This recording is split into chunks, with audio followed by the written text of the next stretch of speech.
Magandang araw mga kapinoy. Dito tayo sa work ko, sa trabaho ko. Ito yung aking office. Medyo magulo. Malamig eh. Magulo.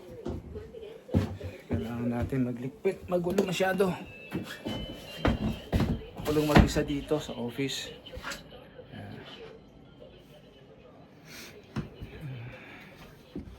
Ito yung ating wood stove. Ayan, another heater. Ito yung aking propane heater. Oo. Ito yung labas tayo. Ito yung aking mga kahoy para sa heater, sa wood stove.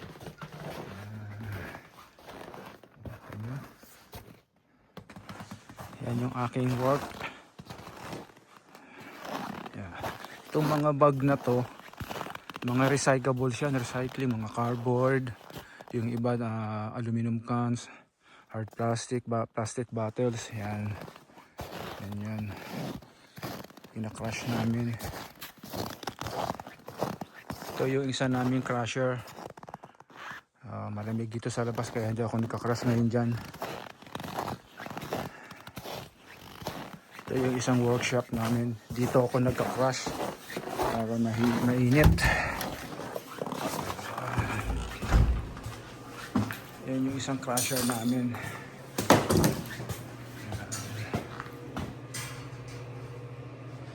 Ngayon ang kinakrush ko ito mga cardboard. Kasi tambak na ako, ang dami. Yung mga recyclables, mga bottles, mga beer bottles. Ito yung finished product ng recycled, yung nakrush na cardboard. Merong kukuha nito. Hindi ko lang sure kung kailan. Dito sa dump area, dalawa lang kami. Ako dito sa recyclable, yung isang kasama ko, nandun sa scale. Siya yung nagtitimbang ng mga pumapasok ng malalaking contractor na nagtatapon ng mga waste materials, mga construction waste, mga brush, mga sanga ng kahoy, mga pinagputulan, mga ganun.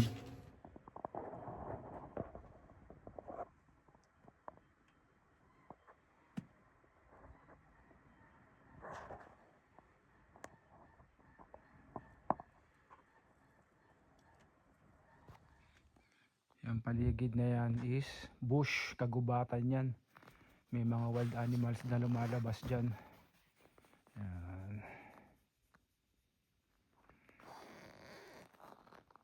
Ito yung aking work area, dump site. Dalawa lang kami dito. Isang nasa weighing scale, isa dito sa dump site, sa recycling.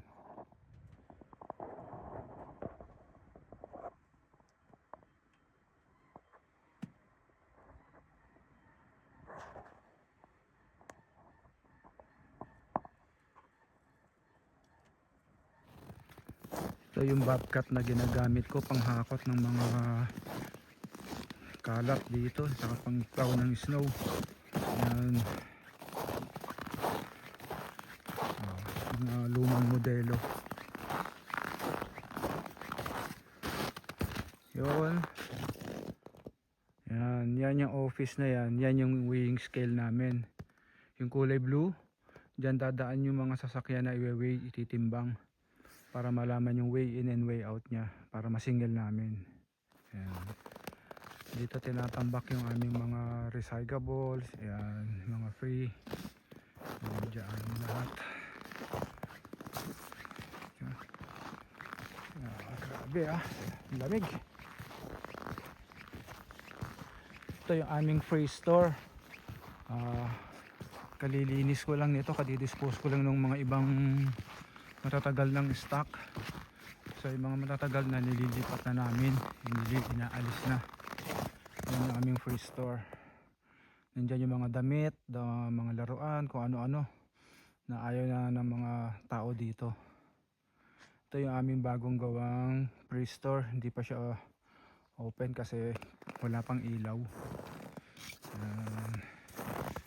Yan, yung mga kulay pula tsaka kulay green. Diyan nilalagay yung mga basura. Yung kulay pula, yan yung mga household garbage. Ito naman green, yung mga construction waste, brushes, kung ano-ano.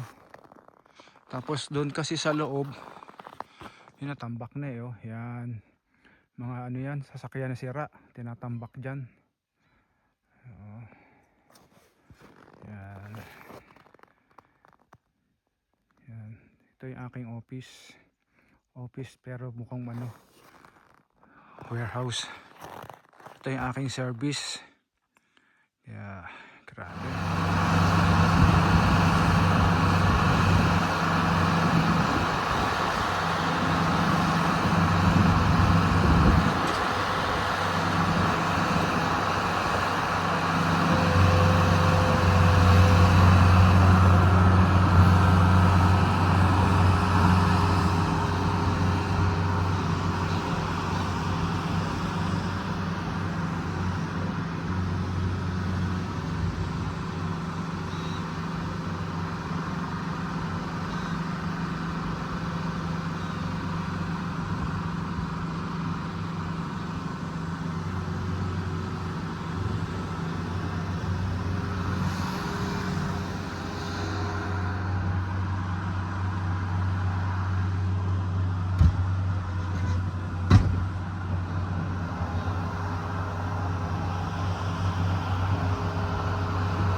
Break time muna tayo, pahinga. Hindi ito yung main office namin, malayo. Ang main office namin is 6 to 7 minutes drive mula dito. So hindi ito yung main office. Ito lang yung aming dump site, landfill kung tawagin dito sa Canada.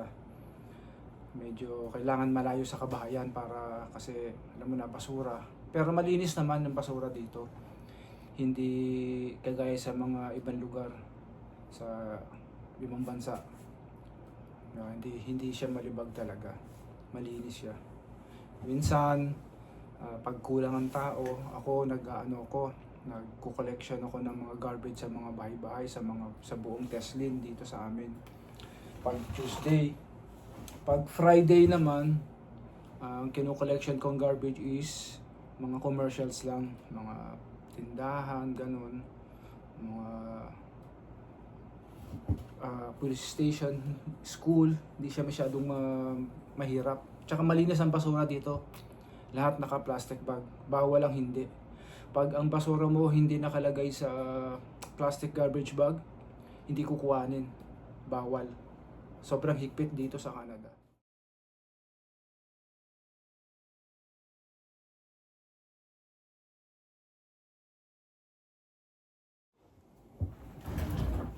Magandang araw ulit mga kapinoy. Balik na tayo sa work. Tapos na ako mag-lunch. Hindi na ho ako nauwi ng bahay para mag-lunch kasi medyo malayo. 10 minutes drive mula dito. Kaya nagbabaon ako, no choice. Kasi 30 minutes lang po ang allowed sa akin mag-break time ng lunch. Ang start po ng work ko is 8:30 ng morning hanggang 5 ng hapon. So 30 minutes break time, lunch time. Yun po, kaya nagbabaon ako dito.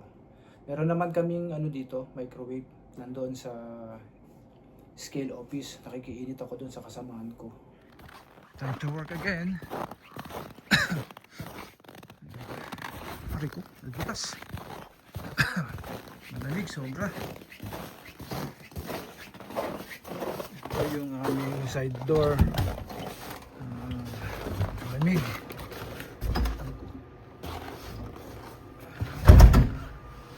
Ito po ay roll up door. Nabubuksan po yan. Hindi ko lang binuksan kasi sobrang lamig. Ngayon ay minus 38 dito sa Yukon Teslin. Grabe, lamig. Talo pa freezer. Ito po yan. Kita ko po sa inyo paano ginagamit itong aking crusher. Malamig kasi kaya nakasarado. Ayan, wait lang.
Mga kapinoy, ganito pong itsura natin pag lumalabas tayo ng ganito ang weather.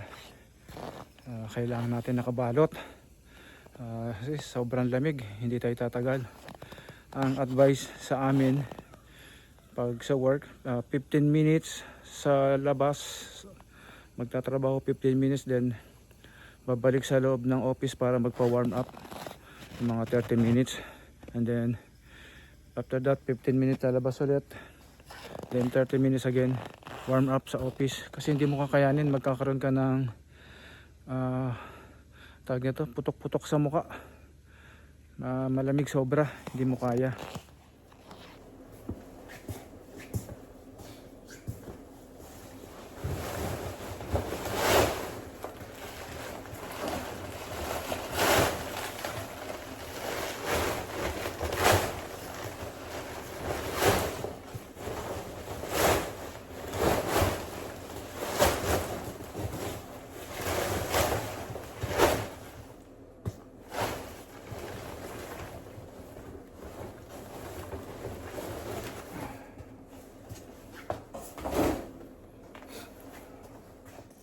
Yan po ang laman ng puting sako, mga cardboard na ika-crush. Yan po siya. Yan po yung mga, tawag namin to dito ay recyclables.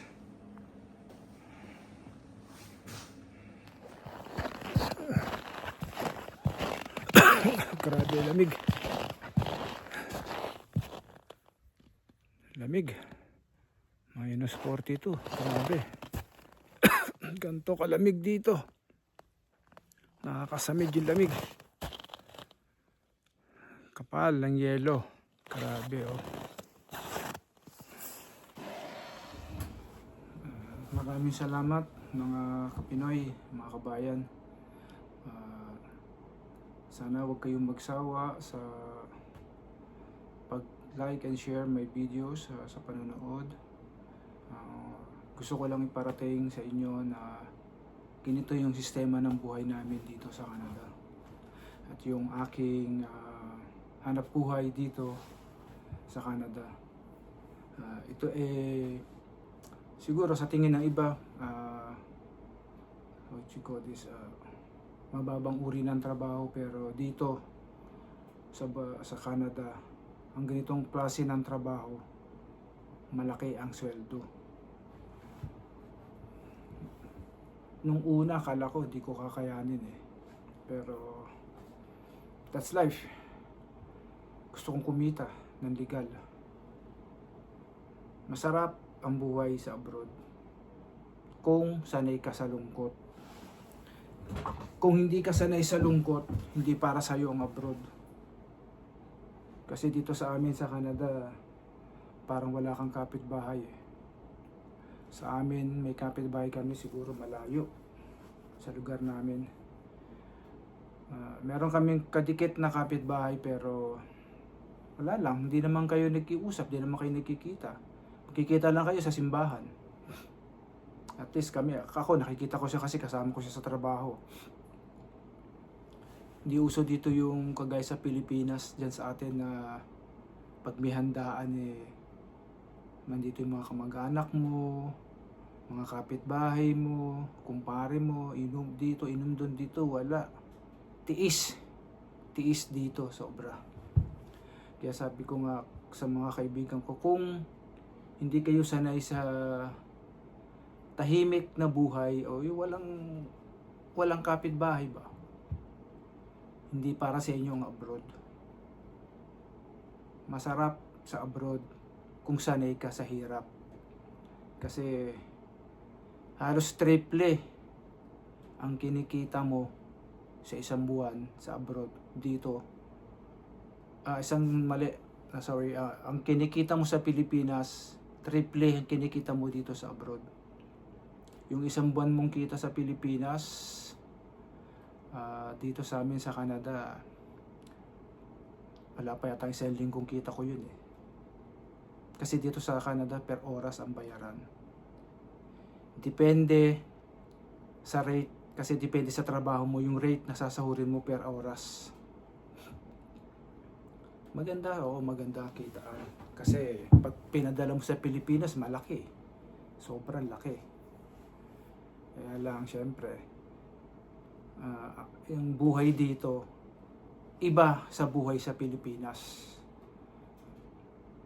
Mahirap, na malungkot, pero sana yan din. Kung gusto mong kumita ng mas malaki, mag-abroad ka. Ako, okay lang ako kasi kasama ko misis ko tsaka yung mga anak ko. Meron lang ako naiwan 2 anak pa sa Pilipinas, pero in God's will, makuha ko rin sila. Maraming salamat at mga kapinoy, kababayan, dito pala sa amin talagang malungkot kasi nasa probinsya kami. Dito kami sa Teslin, Yukon. Malalayo yung kapitbahay mo at wala kang pasyalan talaga dito. Babiyahe ka pa ng 2 oras para makapunta ka sa city. Kaya ganun ang ginagawa namin monthly. Bumabiyahe kami ng city. 2 hours papunta sa city. Ang takbo mo is 120, 130. Dire-diretso yun, wala yung traffic. 130. Ako, ganun, damos ko na yun, 130. 2 hours yun, papunta pa lang ng city. Kaya pag pupunta kami ng city, lahat gagawin na, grocery, appointment sa doktor, appointment sa manggugupit, lahat na yon para isang lakadan lang. 2 sasakyan kami para hindi masyadong masikip sa sasakyan. Pabalik, 2 hours ulit. Ganun kami kalayo sa city. Talaga kung hindi ka sanay sa hirap, mahirap mag-abroad. Tapos may naiwan ka pang anak sa Pilipinas, sakit sa loob. Tiis. In God's will. Maraming salamat po mga kapinoy, mga kabayan ko. Wag po nawa kayong magsawa na manood ang aking mga video sa YouTube channel ko. Please like and subscribe po and share my videos. Maraming salamat po.